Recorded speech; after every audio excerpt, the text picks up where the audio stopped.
Bharatiya Janata party Delhi प्रदेश का धरना 5वें दिन में प्रवेश कर चुका है और पहले दिन से ही भारी संख्या में महिलाओं की भी मौजूदगी इस धरने में देखने को मिल रही है। आइए इन महिलाओं से बात करेंगे और जानेंगे इस समय जो आम आदमी पार्टी की तरफ से उल्टा बैकफायर किया जाए। सबसे पहले अभी कल से फोटोज फ्लोट हो रहे हैं, उस शीश महल के अंदर से फोटोज बाहर निकले हैं, वीडियोज आ रहे हैं, वो मार्बल के वो दरवाजे जो ऑटोमेटिक खुल रहे हैं। आप गृहिणी हैं, क्या आपने भी ऐसे मार्बल ऐसे जो है इंटीरियर डेकोरेशन देखी है? देखिए, इंटीरियर डेकोरेशन का तो कोई अंत नहीं है। बहुत करोड़पति लोग पड़े हैं, सब कुछ कराते हैं, उसका कोई उस चीज से उसका कोई लेना देना नहीं है।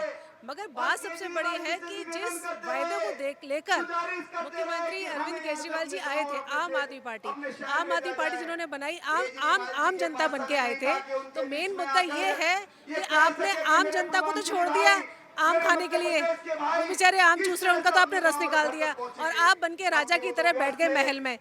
मार्बल लगाना वियतनाम का हो या टोटियां लगाना बड़ी बात नहीं है, कोई भी बंदा अपने बिजनेस से पैसा कमा कर लगाता है, मगर इन्होंने सरकारी पैसे का दुरुपयोग किया है, सरकारी को पैसे को अपने यूज के लिए किया। और आप कहते थे कि आपने एफिडेविट दिया था कि 4 कमरे का घर लूंगा, मैं बंगला नहीं लूंगा, गाड़ी नहीं लूंगा।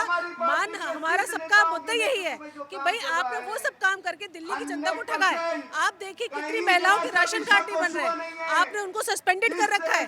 4 साल से लोग दर दर भटक रहे हैं, जिनकी आप वोट लेके आए थे। क्या महिलाओं को सिर्फ फ्री की बस राइड देने से क्या उनको संतुष्टि मिल जाएगी? और आप उनकी पैसे की, जो हम टैक्स पेयर्स की पैसे, जो हमारे गाड़ी कमाई का पैसा, उससे आप महल चिनवाते जा रहे हैं। महल चिनवाना, आपने जिस तरह से लोगों को, जनता को गुमराह किया। कोरोना के टाइम में लोग त्राही त्राही कर रहे थे, ऑक्सीजन के लिए भटक रहे थे, आपके आम आदमी पार्टी के हर कार्यकर्ता दरवाजा बंद करके बैठ गया था, क्योंकि आपको उनको नसीहत थी कि अभी जान बचा लो, बाद में तो हम सारा लूटपाट करेंगे ही। ये लुटेरे हैं, इन्होंने लोगों को लूटा, इन्होंने लोगों की भावनाओं को लूटा। शीला दीक्षित को कहते थे कि मेरे पास 300 पन्ने हैं, आज तक वो 300 पन्ने गए कहाँ?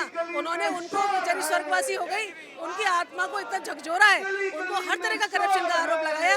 मगर आप क्या कर रहे हैं? आप उसी में पूरी तरह से लिप्त हैं। अगर आप इतने स्पष्ट है, आपका पारदर्शिता है, क्योंकि आप तो लोकपाल लाने की कहते थे, पारदर्शिता की बात करते थे, तो आप लोग जनता के लिए, मैं कहती हूँ जनता के लिए नहीं, आप मीडिया वालों के लिए तो खोल दें, जिससे कि वो लोग दूध का दूध, क्योंकि मीडिया तो चौथा स्तंभ है हमारे देश का, संविधान का, तो वो जाके खुद एक्सपोज कर देगा कि भाई केजरीवाल सही है गलत है। तो उनके, मेरा आप लोगों से भी यही मानना है कि आप लोग वहाँ पर भी अपना एक दीजिए वक्तव्य कि भाई हमें खुल के जाने तो दो, जिससे हम आपकी बात पूरी रख सके। कि बीजेपी वाले धरना दे रहे हैं, कांग्रेस वाले बोल रहे हैं, तो हम स्पष्ट कर देंगे ना मीडिया पे आके कि आपने ऐसा नहीं किया है। तो ये इनका गुमराह है। और ये मुझे पता है, 35 करोड़ रुपए रेनोवेशन कराना, इसमें कोई कितना भी महल लगा लेगा, सोने से नहीं चिनवाई उन्होंने ईंट है। 35 करोड़ का कुछ और घोटाला है, ये शायद एक और प्रॉपर्टी अपनी बनवा रहा है। तो हम लोगों को पूरा डाउट है, जिस तरह से इन्होंने चोरी की है, देश की जनता को गुमराह किया है, मेरा दिल्ली वालों को बहुत बुरी तरह लूटा है, उनकी भावनाओं को आहत किया है। देखिए, किसी का एक पैसे चलाए बात ही, किसी की भावनाओं को आहत करना ना, उनकी दिल्ली वालों की आह लगेगी केजरीवाल को, और स्पेशली महिलाओं की। जिस तरह उन्होंने शराब पहले डबल करके शराब घोटाले के माध्यम से लोगों के घर बर्बाद किए, उससे पहले डीटीसी बस का घोटाला किया, आपने तमाम सारी घोटाले की। आप आए 8 साल में, आप एक तरफ तो अपने छाती पीट रहे हैं कि हम राष्ट्रीय पार्टी बन गए, मगर आप तो चोरों की पार्टी बन गए 8 साल में। आप उसको भी बोलिए जनता के सामने आकर। मेरा आपके माध्यम से यही कहना। मैम, आपने वो फोटोज वीडियोस देखे कल से जो चल रहे हैं शीश महल के? अब फोटोज वीडियोस भी बाहर आ रहे हैं, बीजेपी ने भी प्रेस कॉन्फ्रेंस करके वो फोटोज जो है पब्लिक डोमेन में डाले हैं। तो आप भी गृहिणी हैं, क्या आप भी, आपने देखा है पहले इस तरह के मार्बल और इस तरह की सब चीजें? ये तो पहली बार ऐसा महाभ्रष्टाचारी नेता हमने जिंदगी में नहीं देखा, जितना भ्रष्टाचारी ये है। जितने कट्टर ईमानदार अपने आप को बताते हैं, उतने ही कट्टर बेईमान भ्रष्टाचारी लोग हैं ये। तभी एक के बाद एक सब जेल में जा रहे हैं, और अब केजरीवाल की बारी है जेल में जाने की। अब ऐसे दरवाजे जो है उनके घर के वीडियोस जो है वो वायरल हो रहे हैं। प्रेस कॉन्फ्रेंस की थोड़ी देर पहले कि आप चलेंगे तो अपने आप खुलेगा, अपने आप बंद हो जाएगा, एकदम राजा महाराजा जैसे वो जो है दरवाजे अब देखने को मिल रहे हैं उस शीश महल से। कभी केजरीवाल कहते थे कि 4-5 से ज्यादा कमरों से ज्यादा घर नहीं चाहिए। जब वो सत्ता में आए थे तो उन्होंने यही बोला था, मैं अपने बच्चों की कसम खा रहा हूँ, मुझे कुछ नहीं चाहिए, मुझे गाड़ी नहीं चाहिए, मुझे सिक्योरिटी नहीं चाहिए, मुझे कुछ भी नहीं चाहिए, मैं एक आम आदमी हूँ। लेकिन आज वो 45 करोड़ का महल बना के और वहाँ बैठने की कोशिश कर रहा है। लेकिन ये केजरीवाल का एक सपना ही रह जाएगा, क्योंकि आने वाले टाइम में उनके 2 भ्रष्ट नेता जेल में जा चुके और तीसरा इनकी बारी है। धीरे धीरे एक एक करके जिन्होंने इतने घोटाले किए हैं आज तक, और गरीब जनता की जो आह ली है, वो जनता की आग कहीं ना कहीं लगेगी। हमारा ही टैक्स और अपने ऊपर वो खर्च कर रहे हैं और दिन पे दिन नई नई चीजें वो अपने लिए शो कर रहे हैं। तो ये केजरीवाल जी नहीं चलेगा। दिल्ली की जनता समझ चुकी है।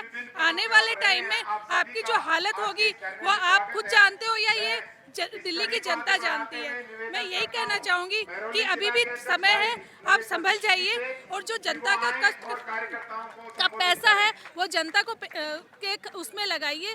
और आने वाले टाइम में अपने आप को सेव करना है तो पहले जनता के लिए काम कीजिए, अपने लिए काम करके आप सेव कभी नहीं हो सकते। धन्यवाद। मैम, आपने फोटोज देखे कल से जो सोशल मीडिया पर वायरल हो रहे हैं शीश महल के, कैसा लगा फोटोज देखकर, क्या कहेंगे? सर, केजरीवाल जी एकदम झूठ और चोर इंसान है। पहले अन्ना जी का उन्होंने सहारा लेके यहाँ के मुख्यमंत्री बने, शीला जी को बोलते रहे कि चोर है। फिर उन्होंने झूठी अपने बच्चों की कसम खाई। जो पब्लिक उनका साथ दिया, उनके आह्वान पे आए, सबको उन्होंने पार्टी से निकाला। अब सत्येंद्र जैन जी हुए, सिसोदिया जी हुए, सब लोग जेल में गए हैं। अब इनका भी नंबर है और इनको अब इस्तीफा देना पड़ेगा सर, बस यही कहना है। इस्तीफे की मांग लगातार चल रही है।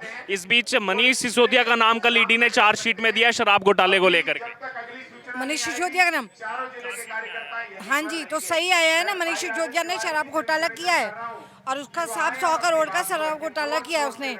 और मैं केजरीवाल जी को भी कहना चाहूँगी, केजरीवाल जी, ये जनता का टैक्स का पैसा है जो कि आपने अपने राजमहल को बनाने में यूज़ किया है। ये क्या ठीक है? आप अपने आप सोचिए, आप पहले बोलते थे कि मुझे घर नहीं चाहिए, ये नहीं चाहिए, गाड़ी। आप बताइए आपने कौन सी चीज़ नहीं ली है? और ये जनता का टैक्स का पैसा जो आपको देश को चलाने के लिए मिलता है, उससे आपने अपने घर के राजमहल बनाने में लगा दिया। आपने देखे फोटोज कल से सोशल मीडिया पर वायरल हो रहे हैं, शीश महल के फोटोज, मुख्यमंत्री आवास के फोटोज। आप भी जाना चाहेंगे ऐसे शीश महल? बिल्कुल जाना चाहेंगे। हम भी बिल्कुल क्यों नहीं जाना चाहेंगे। जब केजरीवाल अपने आप को आम नागरिक बताता है तो हम भी आम नागरिक ही तो हैं। जब उनके लिए ऐसा शीश महल हो सकता है तो हमारे लिए भी क्यों नहीं हो सकता है। हम भी केजरीवाल जी से यही कहना चाहिए कि चाहते हैं कि हर आम नागरिक के लिए अपने जैसा शीश महल बनवा के तैयार करें। और जो जनता का टैक्स का पैसा है वो जो खुद पे खर्च कर रहा है वो जनता को वापस करे उनका शीश महल बनाने के लिए। और जो अनशन पे बैठे थे कि मैं एक आम नागरिक की जिंदगी जीऊँगा, उसको छोड़ के जो एक आलीशान बंगलों में शीश महल में रहने के जो ख्वाब उसने अपने पूरे किए हैं, उसको वो हटा के जनता की तरफ ध्यान दे। लगातार यहाँ पर अगर बात की जाए तो संजय सिंह बीजेपी के खिलाफ बोल रहे हैं, चाहे उत्तर प्रदेश में निकाय चुनाव हो, वहाँ पर जो है कैंपेनिंग चल रही है। इस दौरान यहाँ पर उन्होंने तुलना की है और कहा है कि जो बीजेपी है ये पूंजीपतियों के इशारों पर नाचने वाली बंदरिया बताया है यहाँ पर बीजेपी को। केजरीवाल जी तो जी कुछ भी बोलते हैं, मुझे तो हाँ, और नहीं, केजरीवाल का मैं बता रही हूँ आपको, हमें कुछ भी नहीं। मुझे तो केजरीवाल का ये 45 करोड़ का जो शीश महल है, राजमहल है, ये देखना कि उन्होंने हमारा टैक्स कहाँ कहाँ यूटिलाइज करा है अपने बंगलों में। और शर्म आनी चाहिए। गरीब जनता का पैसा नोच नोच के अपना आज राजमहल 45 करोड़ का डाल दिया। 2.5 करोड़ के पर्दे, 6 करोड़ का मार्बल, 2.5 करोड़ की लाइटिंग, पंखे, गजब है। और है? शर्म आनी चाहिए केजरीवाल जी को। मैं भी जो आज यहाँ पे जो उसने 45 करोड़ का घोटाला किया हुआ है, जो शीश महल कराया है, जो हमारी खून पसीने की कमाई का जो टैक्स उसने लूटा हुआ है, उस पे वो नाच रहा है। हम उस बंगले को देखना चाह रहे हैं। वो कब तक इस आलीशान बंगले में। फोटोज देखे आपने कल से? Photos viral. बिल्कुल, तो उधर जाना है, उस राजमहल में जाना है, अंदर जाने के लिए आए हैं आज हमने उधर जाना है। हमने अपने एक पैसे का हिसाब लेना है। जो मोदी जी को चोर बोलते हैं और चाय वाला बोलते हैं ना, शर्म आनी चाहिए। मोदी जी की तो इतनी सी उंगली के तरह भी नहीं है केजरीवाल। मोदी जी जो है, जो अपनी मेहनत की कमाई से आज वो बलबूते पे खड़े हुए हैं। वो कौन होता है? वो चोर है। वो बिल्कुल ये है। हम उसके पैसे का एक एक पाई का हिसाब लेने आए आज, हर कार्यकर्ता। बहुत गुस्से में है और हम सब बहुत रोष है हमें, बहुत गुस्से में आए हैं, सच बोल रहे हैं हम। जी मैम, क्या नाम है? परवीन सलोनिया, मैं भारतीय जनता पार्टी की कार्यकर्ता हूँ। दिल्ली के अंदर केजरीवाल जी ने जो शपथ के समय कहा था कि हम दिल्ली को लंदन बनाएंगे, लंदन तो नहीं बनाया, अपने घर को, अपने आलीशान महल को लंदन जैसा जरूर बना दिया। आम पब्लिक का पैसा, टैक्स का पैसा अपने ऊपर खर्च किया। शर्म आनी चाहिए केजरीवाल को। दिल्ली की जनता की भावनाओं के साथ खिलवाड़ किया, उनकी भावनाओं के साथ खिलवाड़ करके जो 2 बार ये दिल्ली की गद्दी इन्होंने संभाली है, इनको सोचना चाहिए कि किस तरह से दिल्ली की जनता अपनी मेहनत की कमाई का पैसा टैक्स के रूप में पे करती है दिल्ली गवर्नमेंट को, और दिल्ली गवर्नमेंट ने ये पैसा किस तरह से यूज किया है। आने वाले समय में जनता इस बात का जवाब देगी, लेकिन अभी जनता इनसे ये पूछना चाहती है कि ये जो आलीशान इन्होंने राजमहल बनाया है, ये किस तरह से बनाया है, ये भ्रष्टाचार किस पर्पस से किया है, किस तरह से किया है। इसी बीच अगर बात करें तो जो संजय सिंह है, राज्यसभा सांसद हैं आम आदमी पार्टी के, उन्होंने बीजेपी पर बड़ा हमला किया। उन्होंने कहा है कि बीजेपी जो है वो पूंजीपतियों के, यानी कि बिजनेसमैन के इशारे पर नाचने वाली बंदरिया है, बीजेपी के लिए कहा है। देखिए, वो खुद भ्रष्टाचार में लिप्त हैं। वो तो भ्रष्टाचार खत्म करने के लिए आए थे, लेकिन खुद ही भ्रष्टाचार में डूब पड़े। तो वो जैसे हैं उनको तो सभी ऐसे नजर आएंगे, उनको तो सभी लोग ऐसे दिखाई देंगे। लेकिन उनको देखना चाहिए कि भारतीय जनता पार्टी ने किस तरह से देश को कहां से कहां तक पहुंचा दिया। आज विश्व के अंदर हमारी एक पहचान है, भारत की एक पहचान है। अगर कोई भी देश का बंदा बाहर किसी विदेश में जाता है तो उसको बड़े मान सम्मान के साथ देखा जाता है। वो इसलिए देखा जाता है क्योंकि हमारा जो देश है, हमारी जो कंट्री है, वो एकदम लोअर कैटेगरी से उठके बिल्कुल ऊपर आ गई, ग्लोबल स्तर पे सबसे ऊपर आ गई है। तो केजरीवाल जी को जवाब देना पड़ेगा। हम लोग से कोई काम नहीं चलेगा। उनका हक बनता है कि दिल्ली की जनता को बताएं कि दिल्ली की जनता का टैक्स का पैसा उन्होंने इस तरह क्यों यूज किया। उन्हें यूज करने का कोई अधिकार नहीं बनता। बीजेपी लगातार टैक्स के पैसे को लेकर के मांग कर रही है। इसी बीच संजय सिंह कह रहे हैं कि जो देश है, देश मुल्क को बेच दिया पूंजीपतियों के नाम बीजेपी सरकार ने। ये सब गलत अफवाहें हैं, कुछ नहीं है। देश प्रॉपर तरीके से चल रहा है। देश ग्लोबल स्तर पे सोने की चिड़िया की तरह आगे बढ़ रहा है। लेकिन हमें दुख इस बात का है कि हम अपने ही देश के अंदर केजरीवाल जैसे मतलब इस तरह के लोगों के साथ में फाइट कर रहे हैं जो कहीं कुछ नहीं थे, एक आम आदमी बन के उभरे थे और अब खास हो गए हैं, वीआईपी बन गए हैं। उस शीश महल के दरवाजे बिल्कुल बंद कर दिए। अगर मीडिया भी सवाल पूछता है, जबकि मीडिया चौथा स्तंभ माना जाता है लोकतंत्र का, अगर मीडिया भी सवाल पूछता है तो उनके लिए भी दरवाजे बंद कर दिए जाते हैं। भाई अगर तुम बिल्कुल सही हो, तुम गलत नहीं हो, तो जनता को बताइए, बाहर निकल के आके जनता को बताइए कि ये पैसा आपने क्यों यूज किया। मैं आपके चैनल के माध्यम से बस इतना केजरीवाल से पूछना चाहती हूँ कि आप एक आम आदमी बन के आए थे, जब आप अन्ना जी के साथ थे, आपने ये कहा था कि मैं कुछ नहीं लूँगा, मैं एक आम आदमी बन के रहूँगा, मेरे को सिर्फ 2 गज की डिमांड चाहिए जहाँ पे तो मेरे पाँव पसारे जाए।